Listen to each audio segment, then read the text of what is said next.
నైరుతి బంగాళాఖాతంలో తీవ్ర అల్పపీడనం కొనసాగుతుందని భారత వాతావరణ శాఖ అధికారులు తెలిపారు.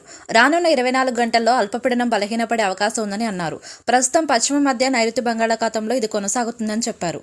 అల్పపీడన ప్రభావంతో రానున్న 3 రోజులు తెలుగు రాష్ట్రాల్లో విస్తారంగా వర్షాలు కురుస్తాయని తెలిపారు. అక్కడక్కడ తేలికపాటి నుంచి ఓ మోస్తరు వర్షాలు కురిసే అవకాశం ఉంది. రాబోయే 5 రోజులు కనిష్ట ఉష్ణోగ్రతలు నమోదవుతాయని వాతావరణ శాఖ అధికారులు అంచనా వేస్తున్నారు.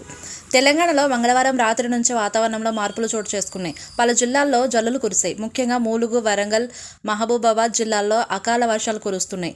వాతావరణం పూర్తిగా చల్లగా మారిపోయింది. డిసెంబర్ చివరి వారంలో ఇలా వర్షాలు పడటం ఒకంత ఆశ్చర్యానికి గురిచేస్తున్నాయి. బుధవారం ఉదయం నుంచి తెలంగాణ వ్యాప్తంగా టెంపరేచర్లు పడిపోయాయి. పగటిపూట ఉష్ణోగ్రతలు 25 డిగ్రీలుగా నమోదవుతున్నాయి. రాత్రి టెంపరేచర్లు పెరిగాయి. ఇక బుధవారం ఉదయం నుంచి హైదరాబాద్ వాతావరణం పూర్తిగా మారిపోయింది. మేఘాలు ఆవరించి చల్లని వాతావరణం నెలకొంది.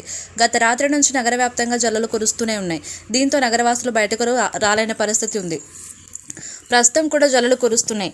నేడు తెలంగాణ వ్యాప్తంగా చిరుజల్లులు కురిసే అవకాశం ఉందని హైదరాబాద్ వాతావరణ కేంద్రం అధికారులు తెలిపారు. ఈ నెల 28 వరకు ఇదే వాతావరణం ఉంటుందని చెప్పారు. ప్రజలు జాగ్రత్తలుగా తీసుకోవాలని చెప్పారు.